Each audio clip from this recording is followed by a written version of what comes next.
Is it just me? Have I gone completely insane, or have you noticed this as well? Fitness has become too sexual. Scrolling down your social media feed has become like you're being bombarded with soft-core pornography 24/7.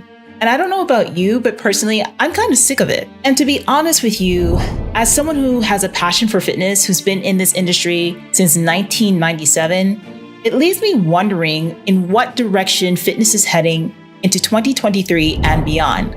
I got news for you. This stuff is not slowing down.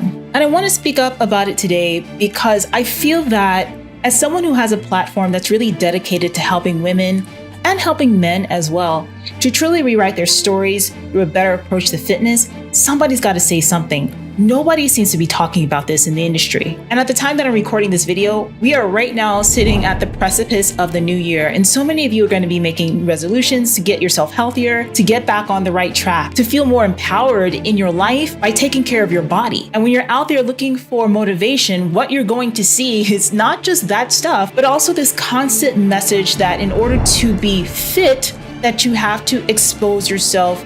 You have to be out there, that the only true empowerment in fitness comes from being hypersexual. And if you're anyone like me who doesn't place their value in that part of themselves alone, I want you to know that, look, there's another way. We live in a culture today that is so free about everything. And I find it really interesting that the only way women can really show that they're empowered is by taking our clothes off. In many respects, the more vulgar you are, the better, the more empowered, the more free, the more womanly you are. And I kind of have a problem with that message. We fight so hard as women to be seen. We fight so hard as women to not be objectified. But the number one thing that you see within the fitness realm is women doing that exact thing to themselves, while at the same time complaining when other people do it to them.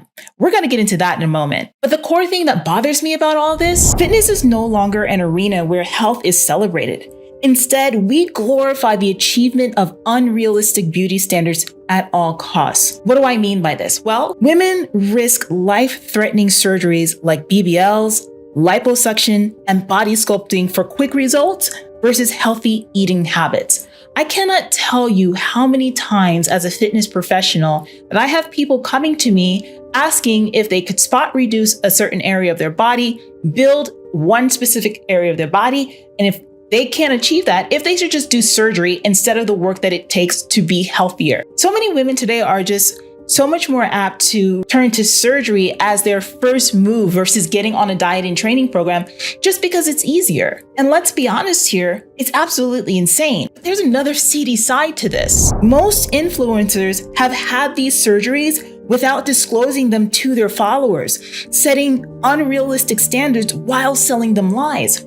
So the crazy part about this isn't just the surgeries themselves, but it's the fact that so many influencers are having these same surgeries and not telling anyone, and then going on the internet and pretending that the results that they got were from diet and training alone. So now here they are with followings of tens, hundreds of thousands of men and women who are killing themselves trying to get the results that these influencers supposedly got naturally, all while following fads and all kinds of harmful approaches to diet and training in the process. A lot of you are just throwing your money away, literally wasting your hard-earned money trying to get a result based off of what somebody's body looks like instead of the history that they have in the industry, their knowledge, and the proven results that they can actually replicate that on other people. At some point, folks, we gotta put our foot down and see things for what they are.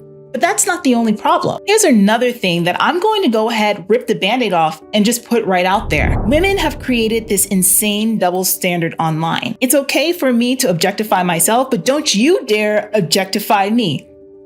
Okay, make this make sense. When you go to the feeds of many of these folks who follow a quote-unquote fitness lifestyle, particularly when it comes to women, I want you to go ahead and count how many butt shots, how many thong shots, how many underwear or bikini selfie shots, or how many boob shots you can see on their feeds. And again, it goes into this whole mindset and notion that the only way that women can show that they're empowered and strong and confident is by overexposing their bodies. So here you have someone who presents themselves like this to the public, but if they get any comments on their photos that are sexual from men or from other women, it's a big problem. They're feeling objectified all of a sudden. Or for instance, they get upset when other people react to them in public. Case in point, there was a recent video that came out on TikTok of a woman in the gym working out, and she started to disrobe. And she deliberately slowed down the footage of a trainer that was in the gym working with his client, looking over his shoulder, possibly in her direction. She turned it into this thing like he was looking at her to check her out, and she took offense to that. So she got big and bad and started to harass the trainer. You know how this is gonna end. Let me go ahead and just show you the footage. Trainer gets caught on camera being a pervert, and when I stand up for myself, he threatens to call the police and revoke my membership.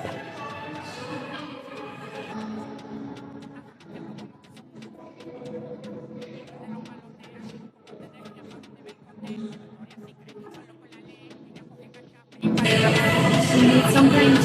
Do you need something? Do you need something? No. Do you need something? Do you need something?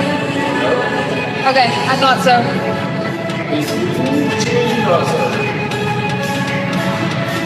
Are you okay?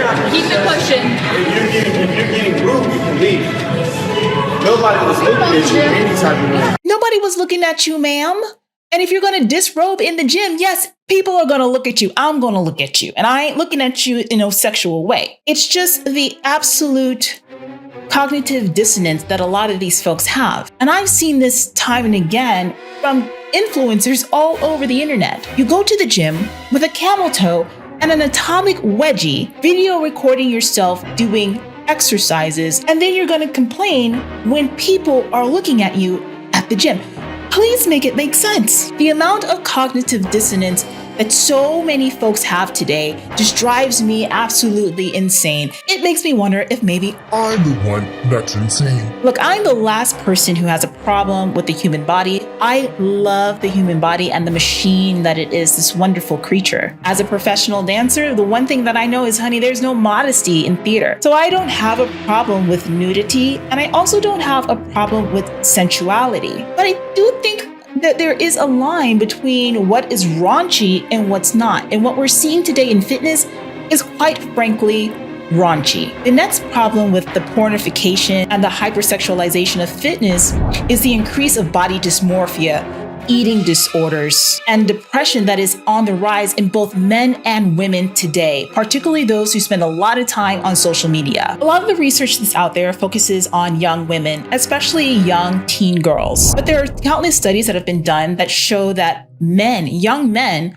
are also impacted in the same way with these issues that young women are by their usage of social media. And if I can be quite frank, I work with women of all ages, from late teens to early 20s, all the way up to their 50s and 60s. And the interesting thing is that everyone is being affected by this. It doesn't matter how old or how young you are. Social media has an impact on the way that we all see our bodies. Study after study has shown that the more you're on social media, the more you're looking at this content, the more you're comparing yourself to what you're seeing. Statistics show that only 5% of women actually naturally meet the beauty standards that's touted on social media as the ideal. So 95% of the population doesn't match up, but you're being told and fed time and again that this is what you should be striving for. But the truth of the matter is that even the people who have that look, they don't have it naturally themselves. So now we're in this crazy cycle of smoke and mirrors and objectification. When does it end? This is why I'm so big on the holistic approach to fitness. You really have to have yourself not only physically fit, but mentally fit, emotionally fit, and yes, spiritually fit in today's culture to survive this madness. The comparison game is never ending. And the longer you spend in these spaces that seem so innocuous, fitness on social media should be a place where you get your inspiration, your mojo. But instead you're being fed these images and these videos that literally make you change the way you see yourself and the world, and not in a positive way either. Here's the other problem. Fitness as a culture glorifies youth and beauty, leaving aging women in particular in a vulnerable space of falling into depression as they age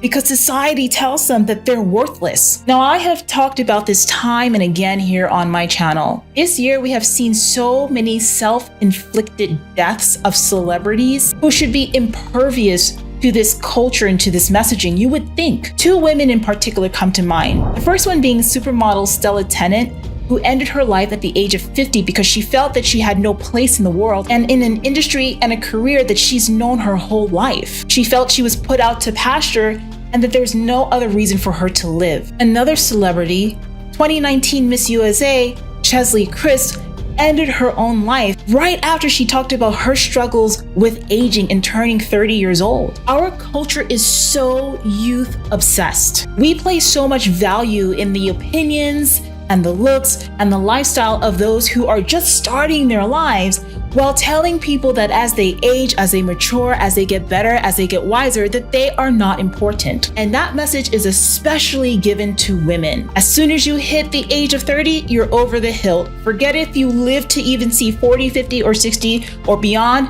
You're done. And that is so disturbing because the number one thing that none of us can stop is aging. It doesn't matter how old you are right now. If you're watching this and you're 18, if you're 25, if you're 35, it doesn't matter.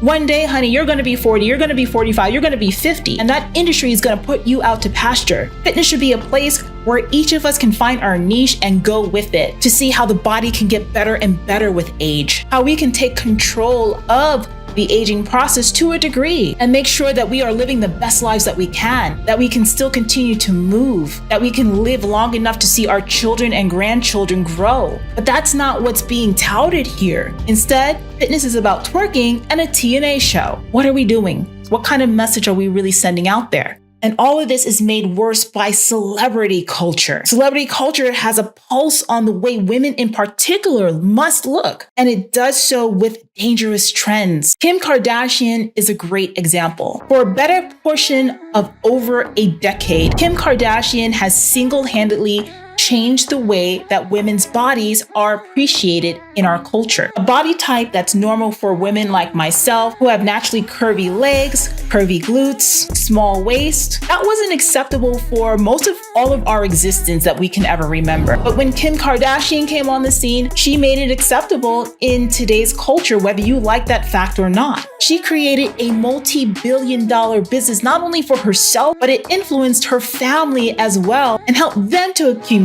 wealth, all based off of her body and her look. But when Kim Kardashian saw that everyone else now has her body and her look, she went ahead and switched it up on everyone, losing tons of weight and creating a new aesthetic that's hard to achieve for the general public. People, I need you to wake up to see what's going on here. Her look became too accessible and too easy for you to achieve. And now the envelope is getting pushed in the other direction. Now remember, we talked about celebrities getting these surgeries and all of their fans following suit. You've got thousands to even, who knows, maybe about 1 million or more women who have had body modification surgeries to look like these celebrities.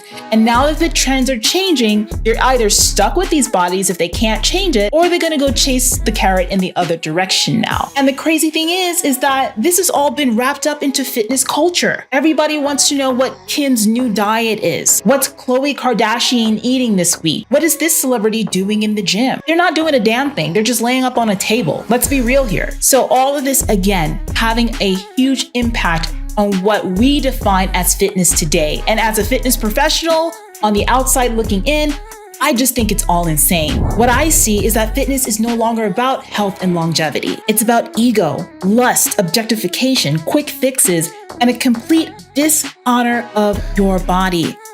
Nothing is ever enough.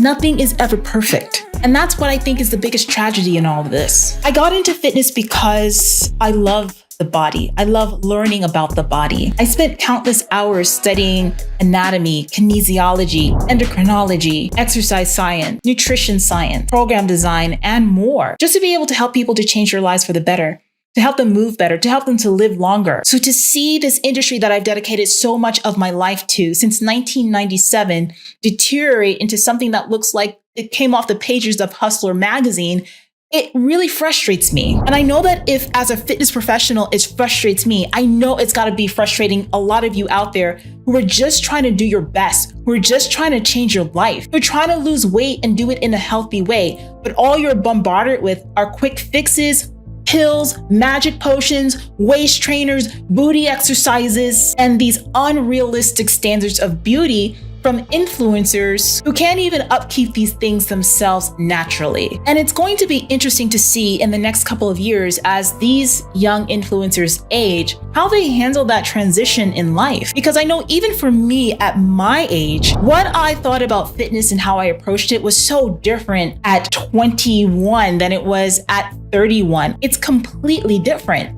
You mature in life, and the way that you see things, the way that you see your body, the way that you see culture and society, everything changes. And these women who have put so much of their value in sex, in lust, in objectification of themselves, man, they're going to be up for a rude awakening. So I guess that kind of leaves us off right now with what's the solution, right? And if I can be honest with you, I don't really think there is one. Our society is moving more and more into a very sexually charged culture. Again, one that really makes women feel that the best way to show your confidence is by taking your clothes off. But what I do know is that as a fitness professional and for someone who really takes fitness seriously, who has a passion for helping others, I can make a choice to keep myself out of that loop when it comes to being a quote unquote influencer. A title that I hate, by the way. Add your comments below. Am I crazy? Do you see the same thing happening? Add your comments because I'd like to get a discussion going. I'd like to know if what I'm noticing is what everyone else is noticing too, and what you think we can do about it. And don't you forget to subscribe to the channel.